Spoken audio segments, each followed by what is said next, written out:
किसी शहर में एक दिन एक महात्मा प्रवचन देने के लिए आए थे। उस महात्मा का प्रवचन सुनने के लिए काफी सारे लोगों की भीड़ जमा हुई थी। इतनी भीड़ में से महात्मा ने एक आदमी को खड़ा किया और उन्हें आगे बुलाया। महात्मा ने उस आदमी से कहा कि मैं आपसे 2 सवाल पूछूंगा। आप मुझे सच सच बताना, जो भी आप सोचते हो वैसा ही मुझे बताना। उस आदमी ने कहा, जी महाराज, मैं आपको सच ही बताऊंगा।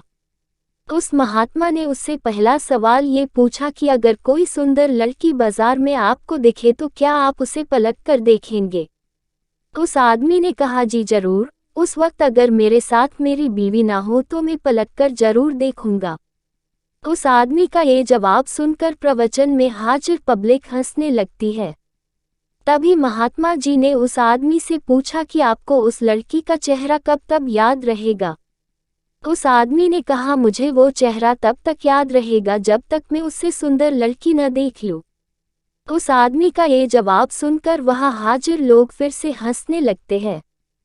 फिर वो व्यक्ति बाद में बोलता है कि ज्यादा से ज्यादा मुझे वो लड़की 3 दिन तक याद रहेगी। महात्मा जी ने कहा, अच्छा ठीक है, अब मेरा दूसरा सवाल आपसे ये है कि अगर मैं आपको एक उपहार दूं और मैं आपसे कहूं कि आपको ये उपहार दिल्ली में एक अमीर बिजनेसमैन रहता है उसके घर तक पहुंचाना है, तो क्या आप मेरा ये काम करोगे? उस आदमी ने कहा, जी बिल्कुल, क्यों नहीं, जैसा आप कहो वैसा मैं करूँगा।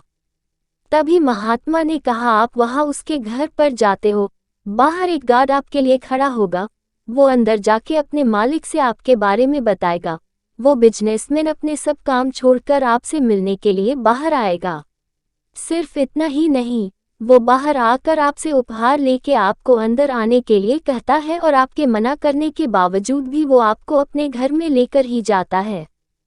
फिर वो बिजनेसमैन आपसे खाना खाने के लिए आग्रह करता है। आपके मना करने के बावजूद भी वो आपको खाना खाने के लिए मनाता है। आपके लिए अलग अलग कई सारे पकवान बनाए जाते हैं और आपको खिलाया जाता है। फिर आप अंत में घर जाने के लिए आज्ञा लेते हो। वो बिजनेसमैन आपको छोड़ने के लिए अपने ड्राइवर को साथ में भेजता है। आप बहुत खुश हो जाते हो। इतना बोलने के बाद महात्मा उस आदमी से पूछते हैं कि अब आप बताएं कि आपको उस बिजनेसमैन का चेहरा कितने दिनों तक याद रहेगा? तब उस आदमी ने कहा कि महाराज, मुझे उसका चेहरा जिंदगी भर याद रहेगा। इस कहानी से हमें यही सीख मिलती है कि हमें जीवन में अपनी सुंदर छवि बनाने में ध्यान देना चाहिए, न कि सुंदर चेहरा। क्योंकि लोग चेहरा भूल जाते हैं पर आपका व्यवहार कभी नहीं भूलते हैं।